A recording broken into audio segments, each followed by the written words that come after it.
Prefshio. Gostaria de parabenizar meu grande amigo estudioso de escrituras judaicas Rabino Dor Leon Attar pelo seu maravilhoso livro O Segredo da Mentalidade Judaica. Já dizia o grande Rebbe Nachman de Breslev, tenha em mão um presente, pronta entrega, para dar a todos. E que presente é este? Vida. Isso mesmo. Você tem o dom de dar vida para os outros. Às vezes, as pessoas estão em apuros, mas não tem ninguém com quem falar sobre seus problemas. Se você as receber com um sorriso no rosto, vai incentivá-las e dar a elas uma nova vida. O principal fator de estabilidade do ser humano é a alegria, porque por meio da alegria podemos dirigir nosso cérebro de acordo com nossa vontade. Por meio da alegria, ficamos tranquilos e conseguimos pensar de uma maneira correta e saudável. Em outras palavras, uma pessoa alegre é uma pessoa normal. Se este mundo fosse o paraíso, o próximo mundo seria o quê? É normal encontrarmos no dia a dia obstáculos internos ou externos, maiores ou menores que tentam bloquear nosso crescimento e desenvolvimento. Com frequência, reagimos instintivamente a esses obstáculos com raiva, depressão e desespero. Reação instintiva e natural, mas improdutiva e dolorosa que intensifica e superfatura os problemas, tornando os obstáculos mais difíceis de superar. Deus nos criou imperfeitos e reagindo naturalmente da forma errada para que possamos, por meio do nossa livre escolha, optar por reagir aos obstáculos de maneira correta, por meio da alegria que é um sentimento agradável e construtivo que nos desenvolve naturalmente e espiritualmente.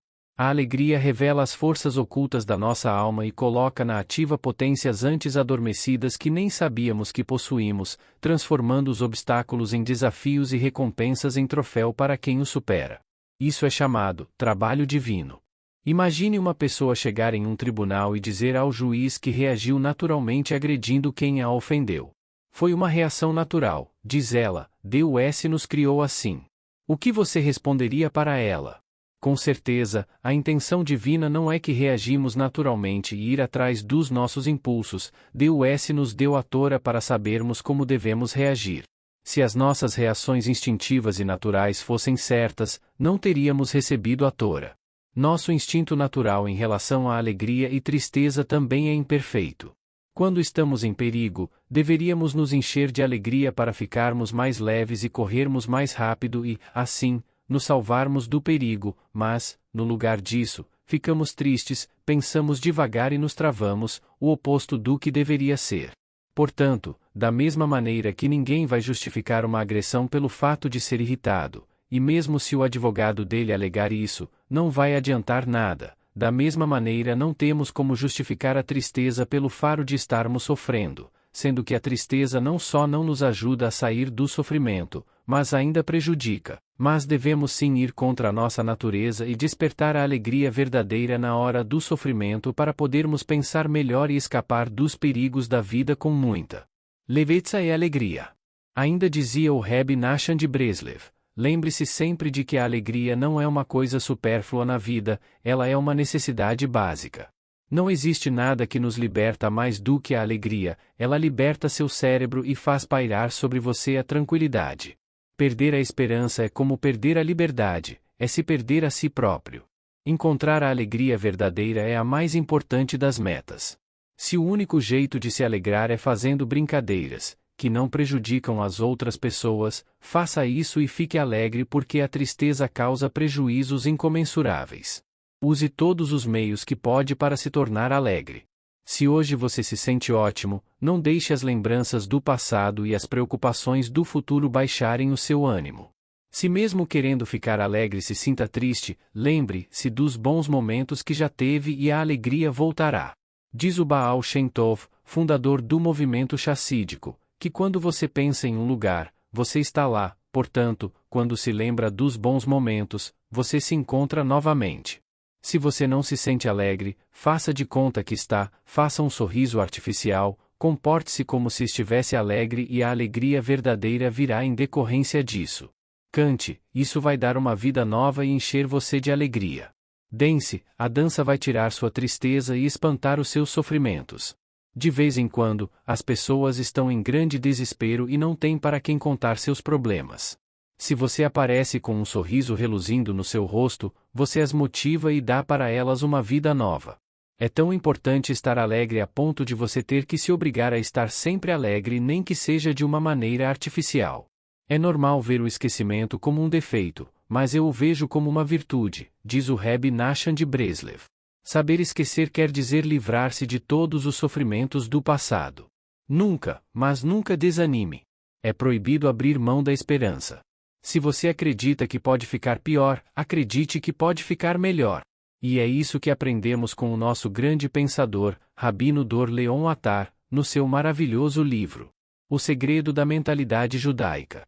Parabéns pelo belíssimo trabalho. Um lindo presente para a humanidade. Rabino Avraham Eitan Gloiber, ONG Torah. Introduo.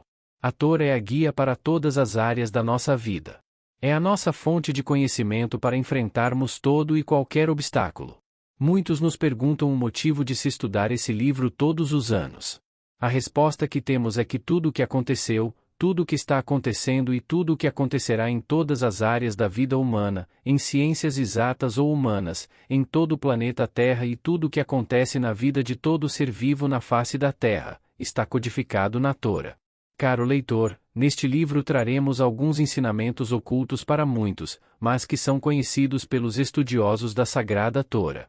Prepare-se para viajar e descobrir novos mundos que se escondem nos ensinamentos dos nossos sábios e que agora estará disponível para você e sua família. Meu monólogo. Ninguém fará por você aquilo que deve ser feito por você. Vou contar uma história. Nada mais, nada menos que a minha. As lições que um estrangeiro aprende ao se deparar com uma nova vida, as perspectivas, os desafios, as verdades, a realidade. Quando cheguei ao Brasil, assim como qualquer imigrante, trouxe com a bagagem sonhos, esperança e confiança. Fui recebido por amigos, que me hospedaram em sua casa e me ajudaram no período de adaptação, com a nova cultura e costumes, bem como a nova língua. Deu para perceber quanta coisa nova existe para aprender e conhecer quando se é imigrante, não é mesmo? Por tudo isso, serei eternamente grato aos que me receberam e me acolheram. No entanto, não me ajudaram nos negócios, e até esperaram que eu fizesse tudo o que fosse necessário, enquanto a realidade surgia à tona. O mercado não era bem como falaram, a língua não era tão simples assim e a mentalidade, é melhor nem comentar. Mas tem uma coisa, cheguei aqui confiante, lembra?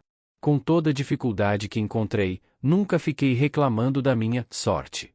Nunca culpei os outros, por me venderem falsos sonhos e criarem falsas expectativas. Pode parecer até só que não. Cheguei a ficar só, mesmo assim continuei firme e nunca reclamei nem um pouco sequer. Isso porque vir ao Brasil foi minha escolha. Aliás, tudo era minha escolha. Até porque, mesmo quando não se escolhe, ainda assim é uma escolha, ou seja, a escolha de não escolher. Quando dei de cara com a realidade e caiu a ficha, vi que temos apenas duas opções na vida.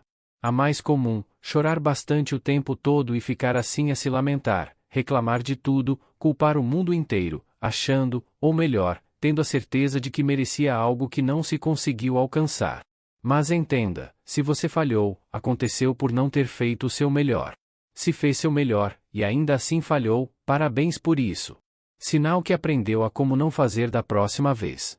A certeza de falhar faz parte do processo de aprendizagem. Fracasso é não tirar uma lição das falhas cometidas e comprometer o futuro. Entendemos que a vida se trata de um processo de aprendizagem e que é feita de escolhas, das próprias escolhas, tanto para o bem como para o mal. Isso cada um é que decide. Quando eu era criança, adorava ficar na praia e pegar ondas. Sou um bom nadador, fui preparado para nadar em piscinas e também no mar.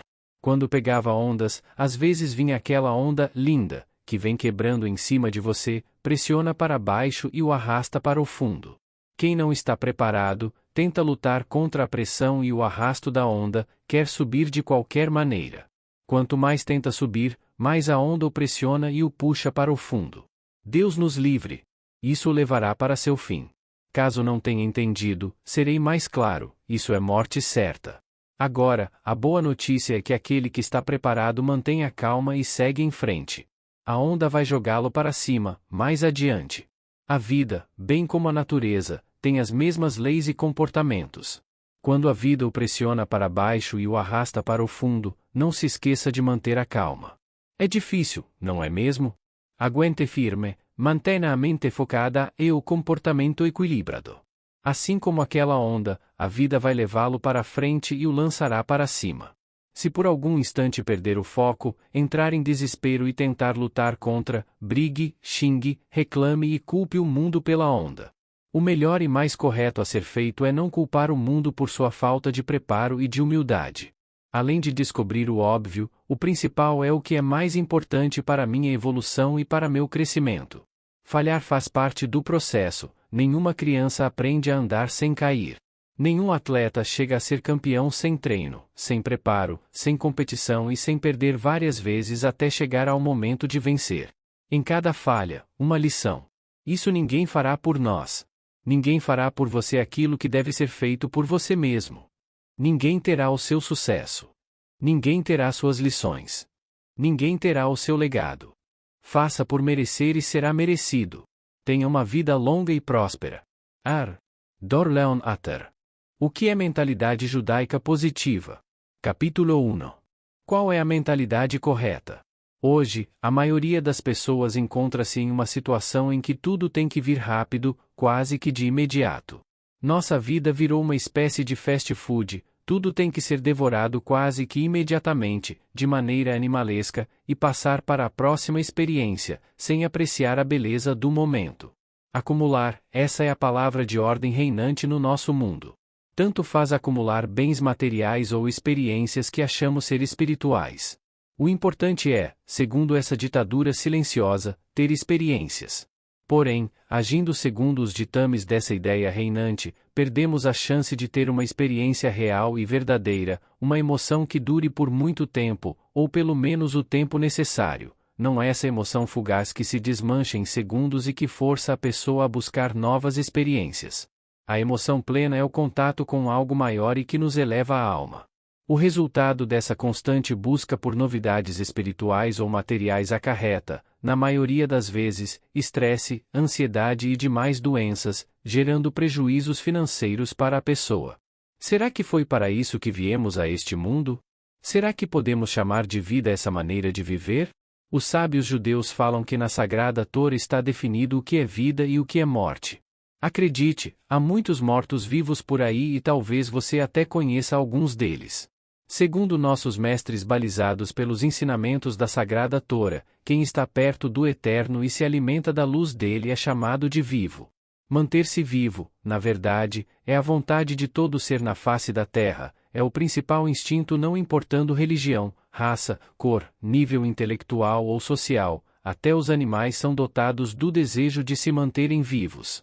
Por outro lado, aquele que decide afastar-se da luz do Eterno, da luz que alimenta nossa alma e nos dá forças para superar todos os desafios, é chamado de morto, e não apenas chamado, é considerado uma pessoa morta.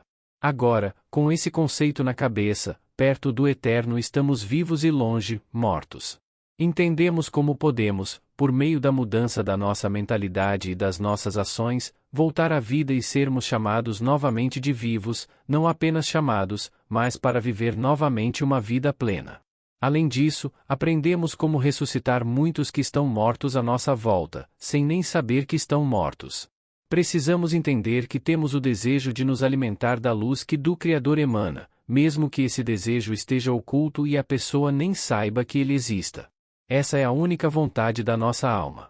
Em contrapartida, temos que entender que é também o desejo do Eterno, que nos alimentemos da sua luz, de maneira consciente e prazerosa. Mesmo que uma pessoa não esteja cumprindo a vontade do Criador, ele continua sustentando-a e fornecendo tudo o que for preciso. Nesse processo, no entanto, a pessoa não tem proveito da vida como o Criador desejaria para ela, pois não está se direcionando com consciência para ele. Viver de acordo com o propósito da criação planejada pelo Eterno é entender que, tudo o que ela recebe, não foi por ter atraído, é apenas a bondade sem limites do Eterno para com essa pessoa. Assim como ele faz para todo ser vivo. Uma pessoa que vive de acordo com seus limitados padrões, apenas existe em um mundo limitado. Quando cumpre a vontade ilimitada do Criador, ela passa a viver uma vida sem limites. Ao usar seu livre-arbítrio, ela caminha em direção ao Eterno e passa a cumprir suas vontades. Toda luz que ela receber será pela bondade do Criador e também pelo mérito dela de se colocar em uma situação que atraia essa luz para a sua vida. Assim, há relacionamento entre o Criador e sua criação. Para entender o que é mentalidade correta de acordo com o judaísmo, é preciso entender o que nos dá vida e o que nos causa a morte. A aproximação consciente ao Criador e da luz que dele emana, nos traz vida plena, enquanto o afastamento dessa luz nos causa a morte. A aproximação ou o afastamento depende da nossa mente, da nossa mentalidade e das nossas emoções. Viver ou existir? Essa é a questão. Depois que você entendeu a diferença entre vida e morte no judaísmo, compreende que precisa fazer a diferença no mundo, ter um propósito de vida e na vida. Toda a criação existe. Tudo tem existência. Uma pedra, um passarinho ou até um leão no safari, todos têm existência. Não é por isso que eles vivem? O Criador fez o mundo e tudo que nele existe. Porém, só para o ser humano, ele deu a alma vivente ou a alma de vida. E o eterno Deus formou o homem, Adão, do pó da terra, e soprou em suas narinas o alento da vida e o homem tornou-se alma viva. Gênesis 2:7. Talvez a mais comum pergunta seja: qual é o meu propósito? Mesmo que já tenha respondido a essa pergunta no meu livro, O Segredo da Prosperidade Judaica, repetirei: o fato de ter um propósito faz diferença entre você ser um humano vivo em relação a um animal. O Criador o criou para cumprir um propósito neste mundo. Quando a pessoa simplesmente fica vagando no mundo, em busca de satisfazer vontades mundanas e limitadas, não está cumprindo uma missão divina. Algumas pessoas passam uma vida inteira simplesmente existindo, passando o tempo no mundo, sem deixar nenhum legado. Pois tu és pó e ao pó has de retornar. Gênesis 3:19. Sabemos que somos algo além de pó, entretanto vivemos como pó, que até existe, mas não tem vida.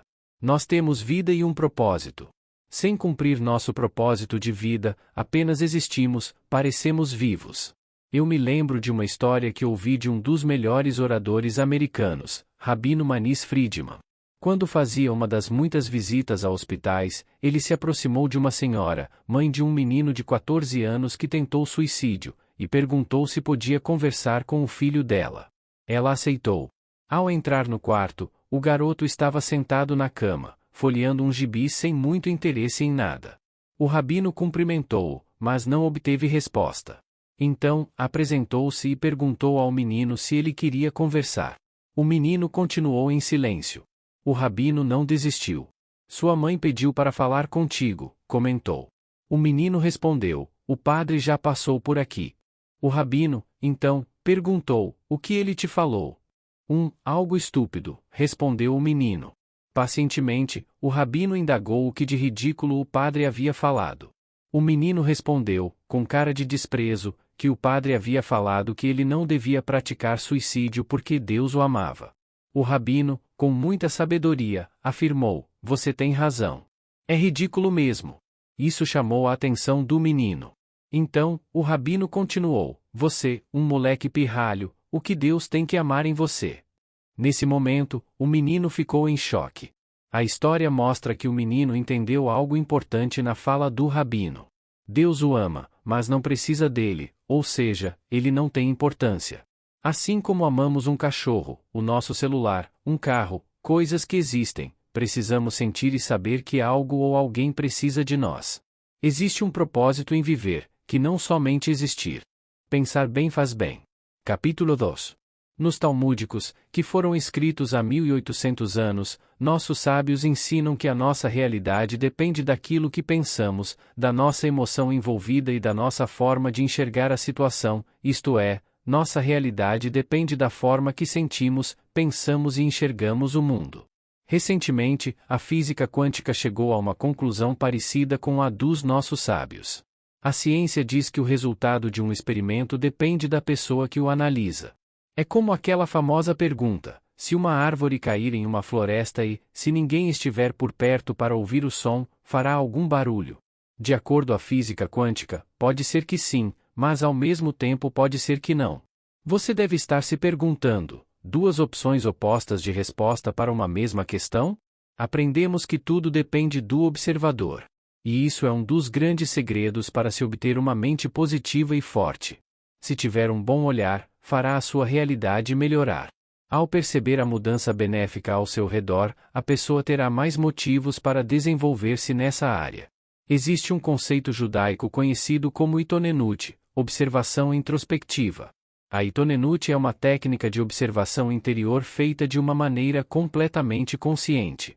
Não é esvaziar a mente até a pessoa atingir certo transe em que sua mente está completamente vazia, pelo contrário, é ter total domínio sobre ela. Praticar Itonenut é ter a capacidade de observar as coisas acontecendo na nossa vida de uma forma mais elevada e imparcial. Depois de se fazer essa observação, chega-se a uma conclusão e se acrescenta a emoção positiva necessária para fazer da experiência comum a todos uma experiência realmente viva e única. Rebbe Nachman de Breslav, um dos maiores sábios assídicos, ensina que nós temos que estar em alegria sempre, pois a alegria eleva nosso espírito e nos salva de todo o mal. Alter Rebbe, o primeiro Rebbe do movimento chassídico Chabad, ensina que é por meio da observação que alcançamos a verdadeira alegria. Assim como no caso da árvore que cai sozinha na floresta e que tem duas respostas, aqui também são dois caminhos para chegar ao mesmo destino. No primeiro ensinamento, o Rabi Nachman fala que temos que fazer de tudo para nos mantermos felizes e alegres, mesmo não entendendo nem aceitando o motivo de alguma coisa nos ter acontecido e esse fato nos ter entristecido, não devemos nos deixar abater. Ele ensina que, por mais difícil que seja o momento pelo qual estejamos passando, devemos fazer de tudo para nos mantermos em completo estado de alegria. Devemos cantar, dançar, bater palmas, agir na forma física e ativa para influenciar o espírito.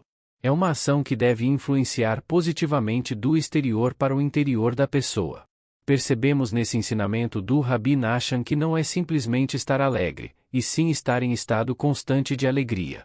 A pessoa que se utiliza da Itonenut faz uma observação interior e consegue detectar o ponto de onde está surgindo a tristeza em sua vida. Assim, ela decide então como atacar essa fonte de tristeza e como transformar essa tristeza em alegria. Com esse ensinamento, aprendemos que, de acordo com o pensamento judaico, estar alegre não é um mero acaso do destino, pelo contrário, é uma decisão consciente que a pessoa toma, é um processo em que a pessoa decide a que horas e o quanto estará feliz e alegre. Aplicando esse ensinamento, a pessoa deixa de ser refém da alegria ou da tristeza e passa a ser ela própria quem decide o que é bom para si. Ela deixa de ser um mero pedinte de alegria e passa a ser uma fonte produtiva de alegria. Além de manter-se alegre, também influenciará as pessoas à sua volta. No segundo ensinamento, o Alter Rebbe nos ensina a entender, por meio da razão, que tudo aquilo que o Eterno faz, ele o faz para o nosso bem. De acordo com o pensamento positivo judaico, o conceito de mal ou que experimentamos como algo negativo e oposto ao bem, na realidade nada mais é do que um conceito momentâneo, uma conclusão transitória, uma visão apequenada do quadro inteiro. Com a nossa evolução, enxergamos aquilo que, antes julgávamos ser algo ruim ou negativo, como bom e positivo. Para entender o que expliquei, vamos a um exemplo. Quando éramos crianças e nossos pais nos levavam para tomarmos vacinas, achávamos que eram ruins, porém hoje, depois de crescidos e de aprendermos a importância das vacinas contra diversos tipos de doenças, agradecemos pela ação dos nossos pais. Agora que temos consciência de que o mal que nos está acontecendo é apenas uma visão diminuta do todo, e sabedores de que o Eterno é nosso Pai e nos ama, poderemos escolher estar alegres nas mais diversas situações, pois tudo que Ele faz é para o bem. Precisamos apenas confiar nele. Se nossos pais, meros humanos, mesmo quando pareciam nos fazer mal, estavam, na realidade praticando uma ação de amor. Então, quanto maior será o bem que o Eterno, que é a fonte de todo amor, estará praticando para nós que somos seus filhos e inteiramente dependentes dele. Munidos desse conceito judaico, em vez de reclamar, chorar, maldizer e nos deprimirmos pelos fatos ocorridos em nossas vidas, podemos utilizar a nossa livre escolha e sentirmos emoção positiva, alegria, gratidão e paz interior. Liberdade significa exatamente isso, escolher o que sentir, e não apenas o que fazer. Escolher não é apenas uma ação física, na verdade, nunca foi. Caso fosse, não seria algo que apenas os humanos possuiriam. Temos que nos ater ao fato de que a ideia de dominar as emoções não significa que a pessoa jamais deva sentir alguma emoção, não é essa a ideia. A intenção nevrálgica é aprendermos a sentir a coisa certa, na hora certa e da maneira correta. De acordo com os ensinamentos da Torá, praticar a liberdade de escolher é ter domínio sobre nossas emoções, e não sermos meros reféns delas. Como os dois conceitos citados se juntam? O Rebbe Nachman fala assim: é uma grande mitzvah ser em alegria. Tanto no idioma hebraico, quanto na língua portuguesa, não usamos o termo ser em alegria, mas sim ser alegre. Em hebraico, a frase em alegria é escrita. Note que são as mesmas letras da palavra pensamento, mashevá, em hebraico. Com isso, aprendemos que experimentar um estado de alegria está intimamente ligado à forma de pensar da pessoa e com uma simples manobra intencional dos nossos pensamentos, ou seja, da livre escolha que mudamos nossa percepção de realidade, como no caso das letras das duas palavras. Podemos alterar nosso estado de grande tristeza para imensa alegria e ver que o oposto também é verdadeiro. Nos dois casos, o que está em jogo é a decisão da pessoa de ser ou não alegre, como ao utilizarmos as mesmas letras para formarmos uma palavra completamente diferente. Veja que o nosso estado emocional só depende do nosso estado mental. Portanto, aquele que dominar os pensamentos, também o fará com as emoções. Ter um bom pensamento com relação aos acontecimentos à nossa volta é ilustrado na história verídica que aconteceu com um dos maiores mestres do povo judeu, Rabi Akiva. Rabi Akiva era uma pessoa pobre e ignorante, que se transformou num mestre tão grande que chegou até ser comparado a Moisés, o maior líder do povo judeu. A história conta que um dia ele estava viajando com um burro, um galo e uma lamparina. O burro, para se locomover, o galo, para acordá-lo de manhã, a lamparina, para ter luz à noite e estudar a Torá. Como a noite se aproximava, Rabi Akiva resolveu parar em uma pequena cidade. Porém, os portões da cidade já haviam sido trancados pelos guardas.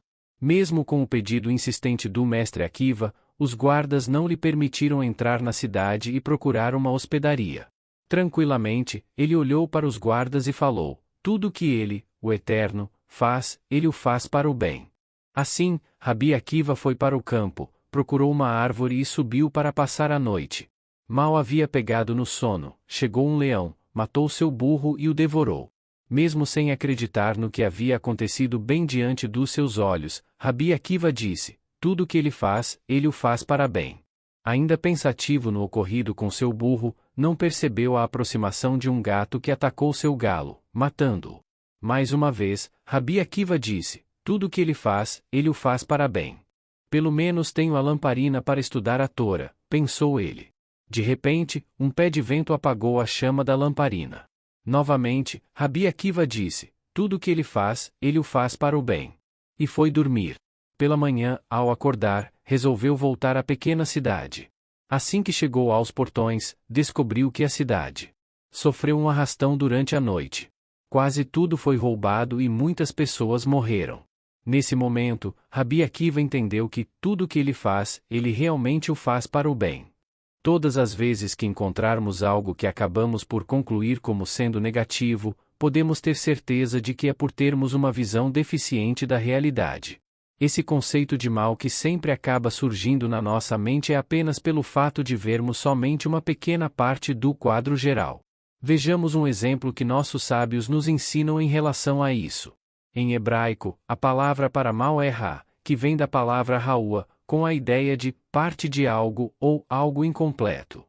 Também podemos notar que são as mesmas letras da palavra amigo, R-E-A-C. Como sabemos que não existem coincidências no idioma hebraico, tudo existe por uma razão de existir, aprendemos duas coisas. Primeiro ponto: o mal é apenas parte da história. Não podemos julgar algo sem saber de tudo, caso contrário, cometemos um erro crasso. Segundo ponto: se olharmos para nosso passado e analisarmos de maneira imparcial os fatos ocorridos em nossas vidas, entenderemos que aquelas experiências que achamos negativas e doloridas, tornaram-se importantes ao nosso processo de crescimento pessoal ou espiritual, bem como para a construção da pessoa que nos tornamos hoje. E isso só pode ser algo bom e positivo. Assim cai por terra a ideia do mal e começamos a enxergar um bem absoluto. Se você chegou a este ponto da leitura, só pode ser algo bom e positivo. As duas preocupações do homem. Capítulo 3. Temos passado e esperança de que teremos um futuro. Passamos por sucessos e fracassos, alegrias e tristezas, medos e inseguranças. Isso é normal ao ser humano. Não é um problema exclusivamente seu. Vários motivos nos causam preocupações e medos durante nossa jornada nesta vida. No entanto, podemos dividir esses motivos em dois grupos distintos, passado e futuro.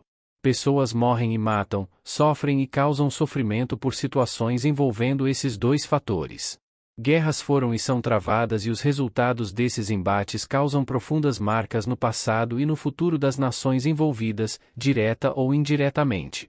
O presente é o somatório de nossas experiências boas e outras não muito boas, de sucessos e fracassos do passado, de experiências que marcaram nossas vidas ou que nos fazem tomar as decisões de hoje. Portanto, o que somos hoje é reflexo de uma situação passada. Como o futuro é algo que ainda está em construção, dá margem para que surjam as inseguranças ou os medos. É pensando no futuro que fazemos nossas escolhas de hoje, ou ao menos deveria ser. Sabemos que, infelizmente, há pessoas que agem sem pensar no futuro, outras ainda não conseguiram aprender com o passado e cometem os mesmos erros no presente. No entanto, se analisarmos com cuidado, veremos que o que nos tira o sono e ocupa nossa mente é algo que sequer existe. Nossos sábios relatam que o passado acabou e o futuro nem começou. Se não vivo agora, então quando? Como podemos lidar com essas preocupações que dominam a nossa vida? Como podemos tomar novamente o controle da situação e dominar nossos pensamentos e emoções? Não é fácil, mas é simples. Vamos começar com o passado. Enquanto nos orgulhamos de algumas coisas do nosso passado, tentamos esconder outras que fizemos em um tempo distante. Isso é normal. O passado, como o próprio nome diz, é passado. Um dos grandes erros do ser humano é desejar vencer a barreira do tempo e trazer para o presente o passado, que há muito se foi, ou o futuro, que ainda está em processo de formação. O primeiro resiste em abandonar o que já passou, enquanto o segundo está vivendo em um completo estado de ansiedade e medo. O X da questão é encontrar o equilíbrio nessa equação. Se você não é um cientista igual a Einstein e não estiver construindo uma máquina do tempo, deixe o passado e o futuro nos seus respectivos lugares. Como se diz em inglês, enjoy the moment, curta o momento. Há a história de um homem que procurou um sábio dizendo que não conseguia se livrar das lembranças do passado e isso o atormentava, a ponto de perder o sono várias vezes.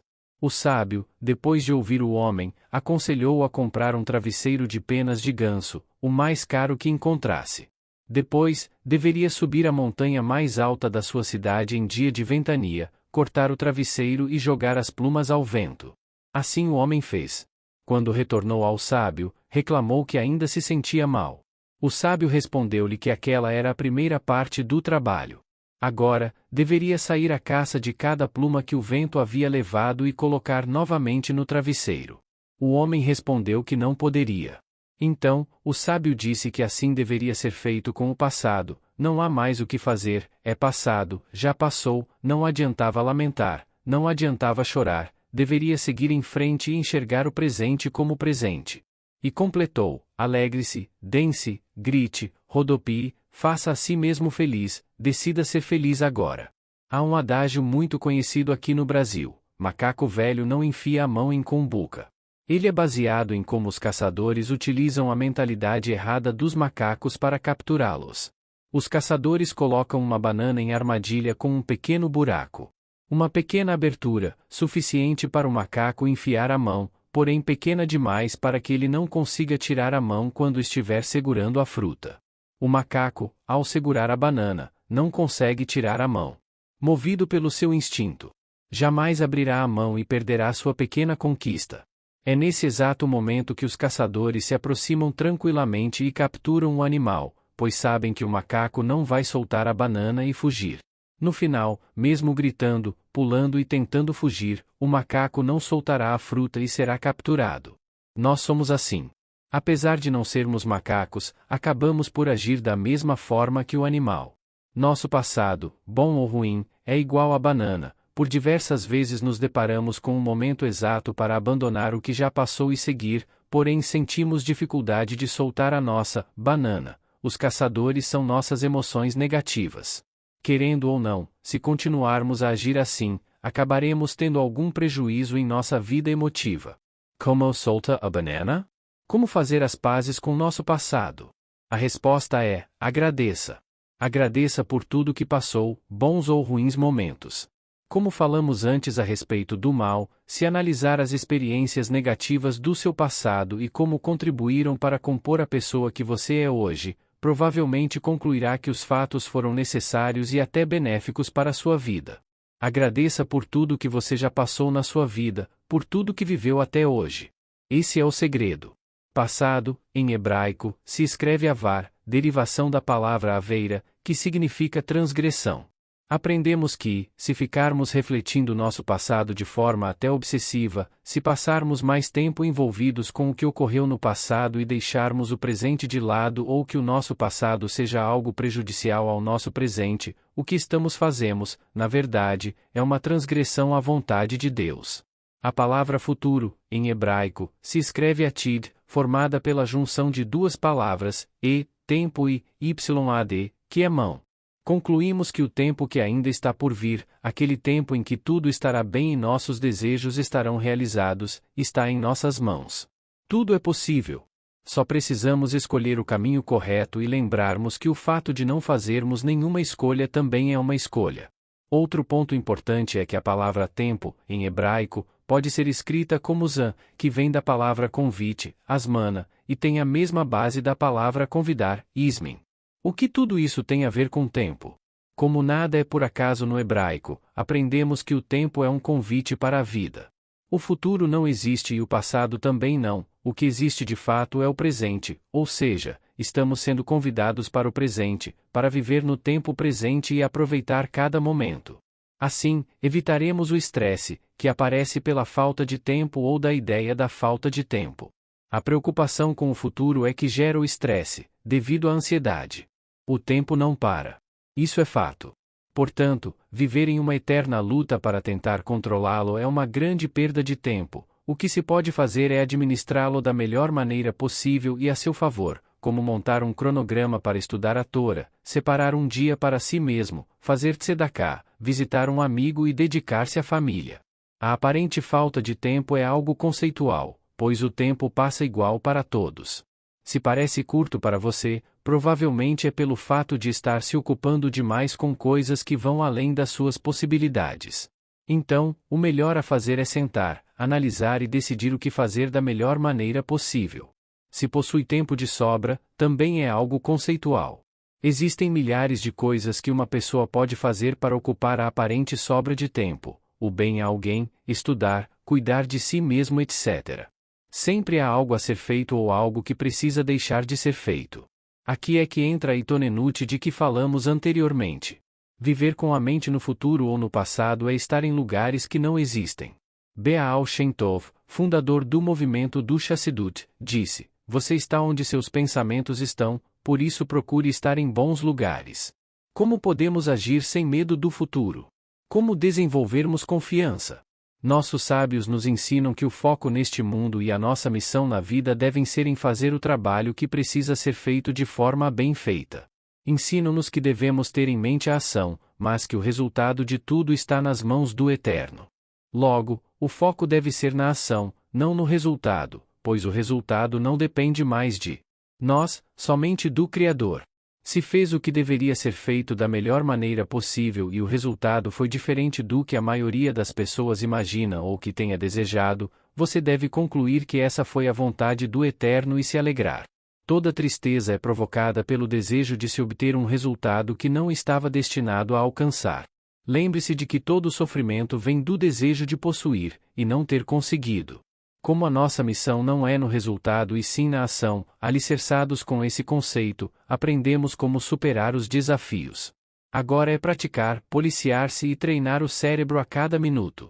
No livro do Tânia, o Alter Rebbe ensina-nos que a razão deve dominar a emoção, e essa deve ser a tônica da vida de acordo com o pensamento judaico. Mesmo que o mundo moderno pregue a ideia de seguir sua paixão faz com que você se sinta bem, mais amor, etc., não que esteja errado, porém, se deixar a emoção conduzir sua vida, nunca dará bons resultados. Agora, se usar a razão para conduzir sua vida e a emoção como combustível, sempre será levado para o lugar certo. O Eterno nos criou para compartilhar conosco a luz divina. Conforme falamos antes, é intenção dele que sejamos felizes e tenhamos tudo de bom. Por mais repetitivo que pareça, precisamos memorizar a ideia de que tudo que ele faz é para o nosso bem.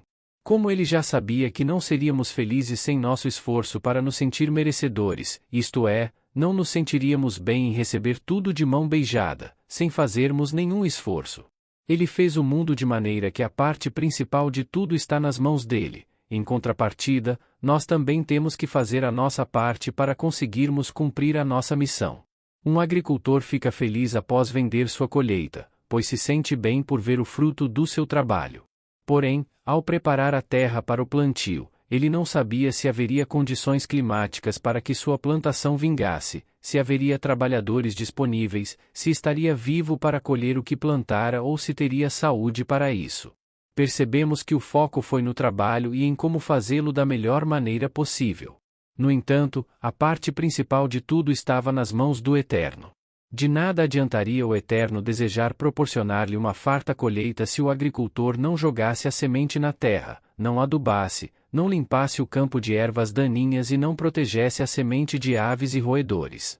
Quando o agricultor fez a parte dele, o Eterno entrou com as condições climáticas ideais para a germinação das sementes, o calor do sol e a chuva. Assim o milagre da vida aconteceu, aquela simples semente transformou-se em uma planta cheia de frutos. Da mesma forma, deve ser nossa vida e nossas expectativas em relação ao futuro. Devemos fazer a nossa parte, aquilo que nos cabe, e apenas confiar que o Eterno fará o que for necessário para que sejamos felizes. No entanto, tudo começa com a nossa atitude e com a mentalidade positiva de que tudo vai dar certo. Como teremos certeza de que vai dar certo quando não está dando certo para a maioria das pessoas à nossa volta? Se pensarmos com a mentalidade comum, que enxerga as situações como algo bom ou algo ruim somente, não teremos certeza de que alguma coisa dará certo. Dividindo o mundo entre bem e mal, sempre haverá uma brecha para que algo de mal possa acontecer. Entretanto, se vivemos conforme a mentalidade positiva que nos mostra que temos alguém que cuida de nós para o nosso bem e que sempre deseja o melhor, temos apenas que fazer a nossa parte. Ao começarmos a ver o mundo e a vida dessa maneira, passamos a ter certeza de que tudo o que acontece será para o nosso bem. Nesse ponto, quero ressaltar que, independentemente das nossas experiências passadas terem sido prazerosas ou não, estamos aqui hoje porque algo deu certo, porque sempre nos levantamos após uma queda e acreditarmos que tudo será diferente. Não estou me referindo ao resultado, e sim à capacidade de reagirmos, de sermos ativos, de reunirmos forças de onde nem sabíamos que tínhamos e nos colocarmos de pé novamente, erguer a cabeça e enfrentar os testes que a vida nos dá. Apenas ter a mente positiva e cultivar bons pensamentos não será suficiente nessa jornada, é claro que ajuda, todavia é preciso rezar e orar, desenvolver um relacionamento com o Eterno, pois Ele é quem nos ilumina com sabedoria para que possamos entender os motivos de suas ações. Quando entendermos que essas duas preocupações são meras ilusões, compreendemos o que de fato é real e que vale a pena receber nossa atenção. Ao separarmos o que é irreal do que é real, diagnosticamos o cerne da questão e focamos nossa mente e nossas ações para a parte que nos cabe fazer.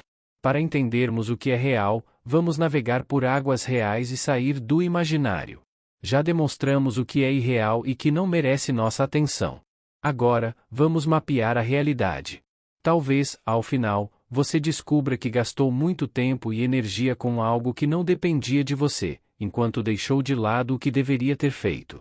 A palavra presente, na língua portuguesa, além de indicar o momento em que estamos vivenciando, também significa presente, ato de agradar alguém com algo que ele goste ou precise, como uma roupa, um calçado, etc. Como podemos ver, o momento presente é um presente que nos é dado pelo Eterno a cada instante. Partindo da ideia de que somos como crianças diante do Eterno e muitas vezes damos aos nossos filhos o que precisam e não o que desejam, também podemos receber presentes do nosso Pai Celestial que não queremos, mas, acredite, precisamos. Não presenteamos uma criança de 7 anos com uma moto de 1000 cilindradas, por saber que seria uma loucura. Mesmo que ela queira, não teria condições de receber um presente dessa natureza. Assim também acontece conosco. Mesmo que pretendemos encontrar nossa alma gêmea, ter muito dinheiro, sucesso, fama, poder, um emprego ou uma casa, talvez ainda não estejamos maduros o suficiente para tê-los e nosso Pai Celestial sabe disso. Não importa o que fizermos, Ele, o Eterno, ficará irredutível na sua decisão, pois sabe o que é bom para seus filhos e quando será bom para eles receberem o que desejam. Portanto, se não recebeu o que deseja, confie no Pai, Ele sabe o que é melhor para nós. O que devemos fazer então? Precisamos olhar para dentro de nós mesmos, realizarmos uma busca, detectarmos o que precisa ser mudado, diagnosticar em qual área devemos crescer e desenvolver, qual atitude devemos tomar para que possamos atingir o ápice daquilo que o Eterno quer que tenhamos. Em outras palavras, fazer uma autoavaliação. Pare um instante, feche o livro e faça uma autoanálise. Imagine que você tivesse ganhado um prêmio de 10 milhões de reais há 10 anos.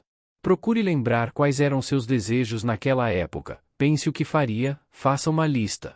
Agora, imagine o que faria se ganhasse esse mesmo valor hoje e compare com o que desejava há 10 anos. Provavelmente, muita coisa mudou. Isso é normal. Na Torá, está escrito que o Eterno tem pensamentos mais elevados que os nossos. Se começarmos a nos conectar com Ele, também nossa forma de enxergar o mundo se elevará. Nossa visão de mundo ficará mais refinada e aquilo que hoje é importante passará a ser coisa de só menos. Como já falamos no início deste livro, não temos tempo para sentir e apreciar o momento, o presente. Para entendermos o presente que nos é dado pelo Eterno, precisamos também entender quem somos nesse presente, por isso uma autoanálise se faz necessária. Alter Rebbe, no livro O Tânia, explica que há no mundo 3 categorias de indivíduos: o justo, o intermediário e o perverso. O justo é quem não possui nenhum mal habitando em sua vida. O intermediário, Beinoni, possui algum mal. O perverso está repleto de mal. Mas vamos falar melhor sobre 2 desses 3 níveis, o tzadik e o Beinoni. O justo, também chamado de tzadik, é uma pessoa que se anulou completamente para o Eterno, e tudo o que faz é com a intenção de agradar ao Criador. Nela já não há mal algum, pois conseguiu, por meio de árduo trabalho, transformar o mau instinto em bom. Uma pessoa nesse nível serve ao Eterno com um amor incondicional. É uma pessoa que está em completa conexão com o Eterno. Não comete transgressões, por não sentir paixão por nada neste mundo. Deseja, apenas, ficar conectada com o Eterno. O segundo nível é o tzadik, pessoa completamente voltada para o bem. O rachá ou perverso, ao contrário, é completamente voltado para o mal. Esse é o intermediário, em hebraico, Beinoni. Aqui ocorre um fato importante de se mencionar, pois algumas pessoas acabam por concluir que o Beinoni é alguém que é meio tzadik e meio perverso. E não é verdade. Podemos ser levados a concluir que o Beinoni é alguém que faz um pouco de coisas boas e um pouco de ruins. No Tânia, Alter Rebbe fala que o Beinoni é alguém que não cometeu nenhum tipo de erro ou transgressão. Como pode isso? A explicação é simples. Quando cometemos erros na nossa vida, somos chamados de perversos. Aqui vale uma explicação do que é ser perverso, de acordo à mentalidade judaica. Ser perverso não é ser alguém que é mau e que não presta. Ser considerado perverso é nada mais do que uma pessoa que comete erros e que não age de acordo com a vontade do Eterno. Portanto, todas as vezes que cometemos uma transgressão somos considerados perversos por completo. No entanto, os sábios nos ensinam que, quando uma pessoa se arrepende e volta dos seus caminhos de perversidade, é considerada um novo ser, já não é mais a mesma pessoa. Claro que ainda não é um tzadik, ainda não é considerada pessoa justa, que é um nível mais elevado da alma, e sim um Beinoni, um intermediário. Perceba que esse intermediário, o Beinoni, é quem conseguiu desligar-se do passado e lutar com todas as suas forças para ser uma pessoa melhor no futuro.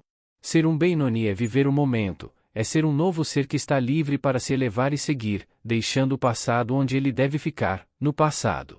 Veja que o foco do Benoni não é mais no que ele fez ou deixou de fazer, mas no que pode fazer agora. Ser um Benoni é algo realmente possível, basta apenas que você decida ser.